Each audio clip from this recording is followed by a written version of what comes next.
Item ಯಾವುದೇ ಇರಲಿ try ಮಾಡಿ ಆಚಿ ಚಿಕನ್ ಮಸಾಲಾ. ಹುಸಿ ಬಾಂಬ್ ಬೆದರಿಕೆ ಹಾಕ್ತಾ ಇದ್ದಂತಹ ವ್ಯಕ್ತಿ ಲಾಕ್. ಎದಕ್ಕೆ ಬೇಕಾಗಿತ್ತು? ಮನೆಯಾಗ ತಣ್ಣಕ್ಕೆ ಕುತ್ಕೊಂಡು ತಿಂದು ಮಲ್ಕೊಳ್ಳೋದು ಬಿಟ್ಟು ಡೆಲ್ಲಿಗೆ ಕಾಲ್ ಮಾಡಿ ಬಾಂಬ್ ಬಾಂಬ್ ಬಾಂಬ್ ಅಂತ ಬೆದರಿಸ್ತಾ ಇದ್ದಂತೆ ವ್ಯಕ್ತಿ. ಡೆಲ್ಲಿ ಪೊಲೀಸರು ಮೈಸೂರಿಗೆ ಬಂದು ಆ ವ್ಯಕ್ತಿನ ಅರೆಸ್ಟ್ ಮಾಡಿದ್ದಾರೆ. ಹುಸಿ ಬಾಂಬ್ ಬೆದರಿಕೆ ಹಾಕ್ತಾ ಇದ್ದಂತಹ ವ್ಯಕ್ತಿಯನ್ನು ಲಾಕ್ ಮಾಡಿದ್ದಾರೆ.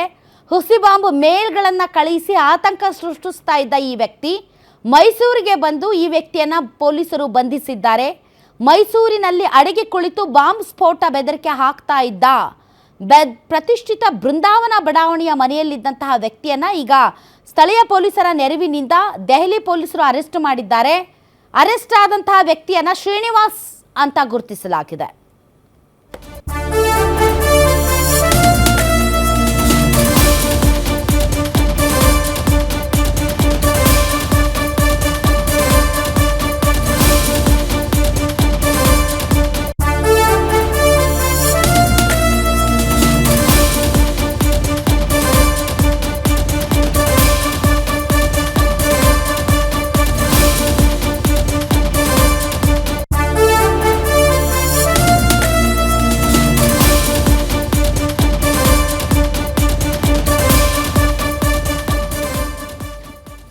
ಮೈಸೂರಿನಿಂದ ಹುಸಿ ಬಾಂಬ್ ಬೆದರಿಕೆ ಕರೆ ಹಾಕ್ತಾ ಇದ್ದ ದೆಹಲಿಗೆ.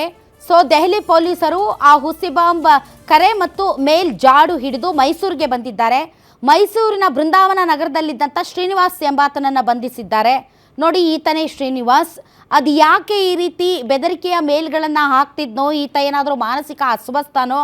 ಇನ್ಫ್ಯಾಕ್ಟ್ ಆತನ ಮನೆಯಲ್ಲಿರುವಂಥ ಹಲವು ಸಿಮ್ ಮತ್ತು ಲ್ಯಾಪ್ಟಾಪ್ಗಳನ್ನು ಸೀಸ್ ಮಾಡಲಾಗಿದೆ. ಸರ್ಕಾರಿ ಕಚೇರಿಗಳು, ಶಾಲೆಗಳು, ಕೋರ್ಟ್ಗಳಿಗೆ ಬಾಂಬ್ ಬೆದರಿಕೆ ಹಾಕ್ತಾ ಇದ್ದ. ಬಾಂಬ್ ಬೆದರಿಕೆ ಮೇಲ್ ಕಳಿಸಿ ಆತಂಕ ಸೃಷ್ಟಿ ಮಾಡ್ತಾ ಇದ್ದ. ಒಂದೇ ತಿಂಗಳಲ್ಲಿ ಹಲವು ಬಾರಿ ಮೇಲ್ ಕಳುಹಿಸಿದ್ದ ಶ್ರೀನಿವಾಸ್ ಹೆಚ್ಚಿನ ವಿಚಾರಣೆಗೆ ಆರೋಪಿಯನ್ನು ದೆಹಲಿಗೆ ಪೊಲೀಸರು ಕರೆದೊಯ್ತಾ ಇದ್ದಾರೆ.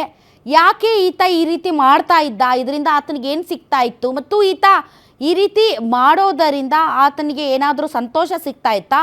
ಅಥವಾ ಈತನ ಹಿನ್ನೆಲೆ ಏನು? ಈತನ ಹಿನ್ನೆಲೆ ಏನಾದರೂ ಭಯಂಕರವಾಗಿದೆಯಾ, ಭಯಾನಕವಾಗಿದೆಯಾ? ಅಥವಾ ಈತ ಏನಾದರೂ ಮಾನಸಿಕ ಅಸ್ವಸ್ಥನ? ಭಾಳ ಸಲ ಇಂತಹ ವ್ಯಕ್ತಿಗಳು ಜೀವನದಲ್ಲಿ ಏನೋ ಒಂದು ನೋವನ್ನು ಕಂಡಿರ್ತಾರೆ. ಆ ನೋವಿಗೆ ಪ್ರತಿಯಾಗಿ ಪ್ರತಿಯೊಬ್ಬರಿಗೂ ನೋವು ಕೊಡಬೇಕು ಅಂತ ತೀರ್ಮಾನ ಮಾಡಿಬಿಟ್ಟಿರ್ತಾರೆ. ಹೀಗಾಗಿ ಸ್ಯಾಡಿಸ್ಟ್ಗಳ ಥರ ಈ ಥರದ ಕೆಲಸಗಳನ್ನು ಮಾಡಿ ಆತಂಕದ ವಾತಾವರಣವನ್ನು ಸೃಷ್ಟಿ ಮಾಡ್ತಾ ಇರ್ತಾರೆ. ಅಂಥ ಕ್ಯಾಟಗಿರಿನ ಇದು? ಅಥವಾ ಇದಕ್ಕೇನಾದರೂ ಭಯಾನಕವಾದಂಥ ಟೆರರಿಸ್ಟ್ ಲಿಂಕ್ಸ್ ಏನಾದರೂ ಇದ್ದಾವ? ಅಥವಾ ಸುಮ್ಮನೆ ಫನ್ಗೋಸ್ಕರ ಮಾಡದೆ ಕೆಲಸ ಇಲ್ಲ, ಬಗಸಿಲ್ಲ, ಸುಮ್ಮನೆ ಮನೆಯಾಗ ಕುಂತು ಬೇಸರ ಆಗ್ತಿತ್ತು, ಹಾಗಾಗಿ ಈ ಥರದ ಕೆಲಸ ಮಾಡ್ತಿದ್ದೆ ಅಂತ ಹೇಳ್ತಾನೆ. ಬಟ್ ಏನೇ ಆಗಲಿ, ದೆಹಲಿ ಪೊಲೀಸರು ಸ್ಥಳೀಯ ಪೊಲೀಸರ ನೆರವಿನಿಂದ ಈತನನ್ನು ಅರೆಸ್ಟ್ ಮಾಡಿ ಈಗ ಕರ್ಕೊಂಡು ಹೋಗ್ತಾ ಇದ್ದಾರೆ ಫರ್ದರ್ ಇನ್ವೆಸ್ಟಿಗೇಷನ್ ಮಾಡೋಕ್ಕೆ.